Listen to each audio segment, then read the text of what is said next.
नमस्ते।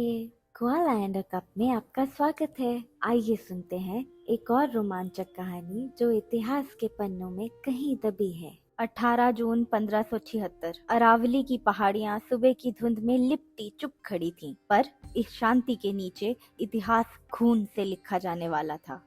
हल्दी घाटी के उस संकरे पहाड़ी दर्रे में, जहाँ की मिट्टी हल्दी जैसी पीली थी, दो फौजें आमने सामने खड़ी थीं। एक तरफ बादशाह अकबर की शक्तिशाली सेना थी, 80,000 सिपाही, तोपें, हाथी, हिंदुस्तान की सबसे अनुशासित फौज। इसकी अगुवाई कर रहे थे अम्बेर के राजा मान सिंह, खुद एक राजपूत पर अब मुगल सिंहासन की अधीन। दूसरी तरफ थे मेवाड़ के महाराणा प्रताप सिंह, 20,000 लोग, जिनमें राजपूत योद्धा थे, धनुष बाण लिए भील आदिवासी और कुछ अफगानी लड़ाके। संख्या में 4 गुना कम, हथियारों में कमजोर, पर हौसले में किसी से कम नहीं। और प्रताप के साथ था एक वीर और साहसी सफेद घोड़ा, चेतक। एक ऐसा घोड़ा जिसकी आंखों में आग थी, जोश था और ऐसी वफादारी जो शब्दों से परे थी। सिर्फ घोड़ा नहीं था चेतक, प्रताप का साथी, उसकी परछाई, उनकी जान था। अकबर ने प्रताप के पास इससे पहले 4 बार संदेशवाहक भेजे थे। हर बार संदेश एक ही था, घुटने टेक दो, हमारे साथ मिल जाओ, हमारी सल्तनत के अधीन होकर राज करो। आखिरी संदेशवाहक को प्रताप ने स्पष्ट उत्तर दिया, अपने बादशाह से कह देना, मेवाड़ का मुकुट किसी के समक्ष नहीं झुकता। संदेशवाहक बोला, बादशाह आपको धन दौलत दे रहे हैं, जमीनें, इज्जत का स्थान दे, हमारे पास सम्मान पहले से विद्यमान है। प्रताप ने बीच में ही कहा, और यही वो वस्तु है जो तुम्हारे बादशाह हमें नहीं प्रदान कर सकते। हम किसी के आगे समर्पण नहीं करेंगे, ना स्वर्ण के लिए, ना भय से, ना उन साम्राज्यों के आगे जिन्होंने आजादी का स्वाद भुला दिया। अब जाओ यहाँ से, इससे पहले कि हम यह भूल जाएं कि संदेशवाहकों की हत्या करना हमारी मर्यादा के विरुद्ध है। अब युद्ध केवल संभावना नहीं था, युद्ध निश्चित हो गया था। उस शाम हकीम खान सूर, अफगानी सेनापति, प्रताप के पास आए। महाराणा, हम थोड़े हैं, वे अनगिनत, कुछ लोग इसे पागलपन कहेंगे। प्रताप ने राजस्थान के आकाश में बिखरे तारों की ओर देखा। कल हम विजय के लिए नहीं लड़ेंगे हकीम खान, हम इसलिए लड़ेंगे कि लोग सालों बाद अपनी संतानों से गर्व से कहें, एक समय था जब कुछ ऐसे योद्धा थे जो झुकने के बजाय बिना डरे लड़े थे, तो कल को यादगार बनाते हैं। हकीम खान अपनी तलवार को कसकर पकड़ते हुए मुस्कुराए। उस रात प्रताप को नींद नहीं आई। वो चेतक के पास गए जो तारों के नीचे खड़ा था। प्रताप को अपनी ओर आते देख चेतक की आंखें चमक उठी। प्रताप ने हाथ बढ़ाकर चेतक की गर्दन सहलाई। पता है ना तुम्हें कल कितना भयंकर होगा? प्रताप ने धीरे से कहा। तुम्हें हमेशा पहले से पता चल जाता है। 12 युद्ध हो चुके मित्र, 12 बार तुमने मुझे अपनी पीठ पर उठाया, कभी लड़खड़ाए नहीं, कभी हार नहीं मानी। कितने बार बचाया है तुमने मेरा जीवन। सुना है मानसिंह के पास हिंदुस्तान का सर्वश्रेष्ठ हाथी है, युद्ध के लिए प्रशिक्षित, कवच से ढका हुआ, पर हमारे पास तुम हो, और तुम 100 हाथियों से बढ़कर हो। पीछे से स्वर आया, महाराणा। प्रताप मुड़े। झाला मान सिंह, उनके सेनापति, उनके मित्र, जो बचपन से उनके साथ लड़ते आए थे। तुम्हें भी नींद नहीं आई? प्रताप ने पूछा। कैसे आए? कल हम मृत्यु के मुख में जाएंगे। पर प्रताप, उन्होंने उनके बचपन का नाम लिया, जिसे केवल पुराने मित्र ही पुकार सकते थे। हमसे एक वादा करो प्रताप, अगर बात बिगड़ जाए, अगर युद्ध का रुख पलट जाए, तो तुम भाग जाना। सुना तुमने? चेतक को लेकर निकल जाना। प्रताप ने सिर हिलाया। हम अपने सिपाहियों को अकेला नहीं, मेवाड़ को राजा चाहिए। मैं मर सकता हूँ, हकीम खान मर सकते हैं, इस शिविर का हर सिपाही मर सकता है, पर तुम महाराणा हो। तुम्हारे बिना मेवाड़ अनाथ हो जाएगा। अकबर तुम्हें जिंदा चाहता है, पर उसे यह खुशी कभी नहीं मिलनी चाहिए। वादा करो, अगर वक्त आए तो तुम बच के निकल जाओगे। हम वादा करते हैं, प्रताप ने कहा। पर वह शब्द बोलते हुए उन्हें राख सा महसूस हुआ। झालामान मुस्कुराए और अंधकार में चले गए। सुना तुमने? वादा किया है हमने कि भाग जाएंगे अगर जरूरत पड़ी तो। चेतक को पता था, उसे मालूम था कल क्या होने वाला है, उसे पता था कि उसे क्या करना है। तुम हमें सुरक्षित रखोगे, है ना?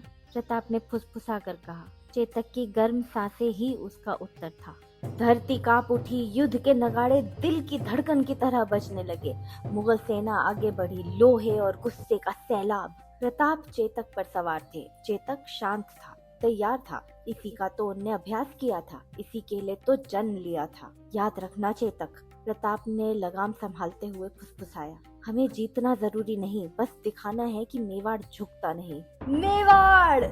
प्रताप की ललकार सुबह की हवा को चीरती हुई गूंजी। चेतक आगे लपका। राजपूत घुड़सवार सीधे मौत के मुंह में घुस गए। संकरे दर्रे में घोड़ों की दौड़ने से कंपन शुरू हो गया। चेतक हवा की तरह दौड़ा, सहज, शक्तिशाली और बेरोक। तलवारें टकराई, तीनों ने आसमान भर दिया। घाटी की पीली मिट्टी खून से लाल होने लगी। पहले घंटे में कुछ असंभव हो गया। मुगल पीछे भागने लगे। प्रताप की फौज ऐसे लड़ी जैसे खोने को कुछ बचा ही नहीं। हकीम खान सूर और उनके अफगानी सिपाही दुश्मन की कतारों को चीरते चले गए। भील तीरंदाजों ने पहाड़ियों से मौत बरसा दी और चेतक तो हर जगह था। मैदान में ऐसे घूम रहा था जैसे प्रताप का मन पढ़ ले। बाएं जब प्रताप ने बाएं सोचा, दाएं तो लगाम खींचने से पहले ही। पर संख्या अपनी क्रूर कहानी कहती है। धीरे धीरे पलड़ा पलट गया। एक मुगल गिरता तो दो और आ जाते। मान सिंह ने देख लिया कि मेवाड़ का केंद्र कमजोर पड़ रहा था। यही मौका था। वो अपने हाथी पर आगे बढ़े। एक दानवीय जानवर कवच से लदा घोड़ों को रौंदने के लिए तैयार। मानसिंह हाथी के ऊपर सुरक्षित बैठे थे, मैदान से काफी ऊंचे, पहुंच से बहुत दूर। प्रताप ने उन्हें आते देखा। चेतक, प्रताप ने धीमे से कहा। चेतक ने कान पीछे मोड़े। देखो उस हाथी को। सब कहते हैं घोड़ा हाथी से नहीं लड़ सकता, ऐसा नामुमकिन है, पर तुम और हम नामुमकिन को नहीं मानते। यह सुनते ही चेतक सीधे हाथी की तरफ दौड़ पड़ा। हाथी ने सूंड उठाकर दहाड़ लगाई। 10 फीट। प्रताप ने भाला तान लिया। 5 फीट। और फिर चेतक ने वो किया जो किसी घोड़े ने कभी नहीं किया। अपने पिछले पैरों पर खड़े होकर कूद गया। हाथी के बगल से नहीं, उससे दूर नहीं, सीधा उसके ऊपर। सूंड को सीढ़ी बनाया और आगे के पैर से हाथी के माथे पर चढ़ गया। एक पल के लिए प्रताप और मानसिंह आमने सामने थे। मेवाड़ के लिए! प्रताप दहाड़े। उन्होंने भाला चलाया। मानसिंह समय रहते मुड़ गए। भाला उनके कवच से टकराकर भटक गया और सीधा महावत को जा लगा। हाथी पागल हो गया। उसने सूंड से चेतक का अगला बायां पैर पकड़ के दबोच दिया। हड्डी टूटने की आवाज लड़ाई के शोर में गूंज गई। चेतक के दर्द की चीख ऐसी थी कि सख्त से सख्त सिपाही भी सिहर जाए। हाथी ने झटका देकर चेतक को नीचे ढकेल दिया। चेतक 3 पैरों पर जोर से जमीन से टकराया। उसके बाएं अगले पैर से खून की धारा बह रही थी। पैर बुरी तरह टूट गया था, बिल्कुल निष्क्रिय। प्रताप का दिल बैठ गया। नहीं, नहीं चेतक, नहीं। इतने में मुगल सिपाही चारों तरफ से उन्हें घेरने को आगे बढ़ने लगे। मानसिंह ने चीखते हुए कहा, उसे जिंदा पकड़ो, हमें महाराणा जिंदा चाहिए। तभी झाला मानसिंह मुगलों की भीड़ को काटते हुए प्रताप के पास आए। प्रताप, छत्र दो, अपना छत्र दो हमें। प्रताप समझ गए, शाही छत्र, वो प्रतीक जो सबको सूचित करता है कि वही महाराणा है। प्रताप ने तुरंत उसे झालामान की ओर उछाल दिया। झालामान ने झपट कर उसे पकड़ा और अपने शीश के ऊपर तान दिया। हम हैं महाराणा प्रताप, उन्होंने पूरे बल से चिल्लाया। हम ही हैं जो तुम्हें चाहिए, आओ पकड़ो हमें।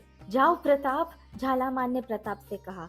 तुमने हमें वचन दिया था प्रताप, निकलो यहाँ से। दोनों की नजरें आखिरी बार मिली। प्रताप का कंठ भर आया, कुछ बोल ना सके। झालामान मुस्कुराए, वही मुस्कान जो बचपन में महल के उद्यान से आम चुराते हुए आती थी। आपके साथ लड़ना सौभाग्य था हमारा प्रताप। फिर प्रताप के जीवन के लिए मृत्यु को आलिंगन करते हुए उनने अपना घोड़ा मुगल सेना के मध्य की ओर दौड़ा दिया। पर चेतक तो चल चुका था 3 टांगों पर। चौथा निरर्थक पैर घसीटते रणभूमि से दूर जाता रहा। रुक जाओ चेतक, कृपया रुक जाओ, तुम आहत हो, तुम्हें चोट आई है। चेतक चलता रहा। एक एक कदम यातना थी। सांसें उखड़ रही थीं, टूट रही थीं, जैसे पैर के अलावा भी कुछ अंदर टूट गया हो। टूटे पैर से खून बहता रहा। पीली मिट्टी पर गहरा लाल निशान छोड़ता गया, वो मिट्टी जो इस दिन को कभी नहीं भूलेगी। चेतक, अब हम रुक सकते हैं। प्रताप ने चेतक की कांपती गर्दन पर हाथ रखा। मुझसे तुम्हें ऐसे तड़पते नहीं देखा जाएगा। पर चेतक के कान पीछे की तरफ थे। कुछ जानता था वो जो प्रताप मानना नहीं चाहते थे। पीछे से खुरों की आवाज पास आ रही थी। मुगल सिपाही प्रताप के शिकार पर निकले थे। आगे एक खाई, गहरी चौड़ी 26 फीट पार, या शायद उससे भी ज्यादा। एक स्वस्थ घोड़ा भी ऐसी छलांग ना लगाए, और चेतक के तो बस 3 ही पैर। नहीं, प्रताप की आवाज डर से कांप रही थी। ये नहीं चेतक, ये मत करो, मर जाओगे तुम। चेतक की चाल तेज हो गई। उनके बहादुर जिद्दी अति सुंदर साथी ने मन बना लिया था। 10 फीट, 5 फीट, खाई सामने थी, दूसरा किनारा दुर्गम। चेतक कूद गया। वक्त थम गया। एक सफेद घोड़ा, टूटा पैर, खून बहता, मरने की हालत में आसमान में उड़ा। उसके लहराते बालों में ढलते सूरज की आखिरी किरणें चमकी। 3 टांगे आगे खींची, असंभव को सत्य बनाने के लिए, जीवन के लिए, उस इंसान के साथ एक और पल के लिए जिससे वह अपनी जान से अधिक प्रेम करता था। मुगल सिपाही खाई के किनारे आकर रुक गए। वे बस देखते ही रह गए। बाद में कुछ ने कहा कि उस दिन उनने भगवान को देखा। कुछ ने कहा कि उनने प्रेम की पराकाष्ठा को सबसे शुद्ध रूप में देखा। कुछ दुश्मन होते हुए भी रोए, क्योंकि जो उनने देखा वो जंग नहीं थी, चमत्कार था। चेतक के आगे के पैर खाई के उस पार टकराए। पिछले पैर के खुर चट्टानों से रगड़ खाए, फिसले, अटके और टिक गए। उसने खाई पार कर ली। चेतक आधा मील और चला। कैसे, किसी को पता नहीं। उसके पैर की हड्डी चूर चूर हो चुकी थी और खून तो मानो सारा ही बह गया था। एक छोटी नदी के किनारे, जहां साफ और ठंडा पानी बह रहा था, चेतक के पैरों ने जवाब दे दिया। अचानक नहीं, धीरे धीरे, जैसे घुटने टेक रहा हो, जैसे उससे खुद को आराम करने की अनुमति दे दी हो। वह गिर पड़ा। प्रताप जमीन पर चेतक के बिल्कुल बगल घुटने टेक कर बैठ गए। चेतक का सर गोद पर उठाया और बच्चे की तरह सहलाने लगे। उनके हाथ कांप रहे थे, पूरा शरीर कांप रहा था। नहीं नहीं नहीं, प्रताप फूट फूट कर रो पड़े। तुम मुझे छोड़कर नहीं जा सकते। तुम नहीं, झाला मान चला गया, अपनी धरती हार गए। जिससे भी हमने प्रेम किया वो सब मर रहे हैं। मैं तुम्हें भी नहीं खो सकता। क्यों कूदे तुम? उस छलांग से मृत्यु पक्की थी और तुम यह जानते थे। फिर क्यों क्यों? चेतक की आंखें, वो खूबसूरत शेर जैसी वफादार आंखें, आखिरी बार प्रताप से मिली। उन आंखों ने उत्तर दिया, क्योंकि तुम मेरी पूरी दुनिया हो, क्योंकि तुम्हें बचाने की कोशिश में अगर जीवन भी त्यागना पड़े तो वो तुम्हें गिरता देखने से बेहतर है। वो बड़ी छाती जिसने उन्हें 12 लड़ाइयों में उठाया, जो मौत के पार कूदी, जिनमें राज्यों से बड़ा दिल धड़कता था, थम गई। चेतक की आंखें बंद हो गईं। और महाराणा प्रताप सिंह, जिन्होंने 80,000 सिपाहियों को हराया, जिन्होंने सल्तनत के आगे झुकने से इनकार कर दिया, जिन्होंने बेइज्जती की जगह मौत चुनी, चीख पड़े। घंटों बाद या शायद दिनों बाद प्रताप ने चेतक को वहीं दफना दिया, नदी के किनारे, उस मिट्टी में जिसके लिए चेतक ने खून बहाया। उसे दफनाते वक्त प्रताप ने एक वादा किया, लोग तुम्हारा नाम सदियों तक याद रखेंगे। उन्होंने कहा, इसलिए नहीं क्योंकि तुम मेरे घोड़े थे, परंतु इसलिए कि तुमने उस दिन क्या किया। मैं कसम खाता हूँ कि तुम्हारी मृत्यु को व्यर्थ नहीं जाने दूंगा। मैं लड़ता रहूंगा, कभी हार नहीं मानूंगा। अपने राज्य का हर कण वापस लूंगा, ताकि जब लोग पूछे क्यों, तो बता सकूं, क्योंकि एक बार एक घोड़े ने मुझसे इतना प्रेम किया कि मुझे बचाने के लिए मौत के पार कूद गया। मुगलों ने हल्दी घाटी में जीत पा ली, मेवाड़ के भी कुछ हिस्से अपने कब्जे में कर लिए, पर प्रताप जीवित रहे और अपना वादा निभाया। अगले 11 साल तक पहाड़ियों से लड़ाई करते रहे, छापामार युद्ध, तेज हमले। मेवाड़ की हर एक मिट्टी के कण के लिए मुगलों को कीमत चुकानी पड़ी। जब 1597 में प्रताप की मृत्यु हुई, वे अपना ज्यादातर राज्य वापस ले चुके थे। आज भी हल्दी घाटी में वो शहीद स्मारक है, वहीं नदी के किनारे जहाँ चेतक गिरा था। स्मारक भव्य नहीं है, सोने से ढका नहीं है, बस एक सादा सा स्मारक, पत्थर, प्यार और यादों से बना। हर साल हजारों लोग वहाँ आते हैं, फूल चढ़ाकर उस पत्थर को छूते हैं, चेतक की कहानी सुनकर रोते हैं। हल्दी घाटी की लड़ाई बस कुछ ही घंटे चली थी, पर इसकी गूंज वो कभी खत्म नहीं होगी। अगर आपको ये कहानी अच्छी लगी तो लाइक, शेयर और कमेंट करना ना भूलें। अगर आप और भी ऐसी ही कहानियाँ सुनना चाहते हैं तो सब्सक्राइब करके बेल आइकन ज़रूर दबाएं। जल्द ही दोबारा मिलते हैं।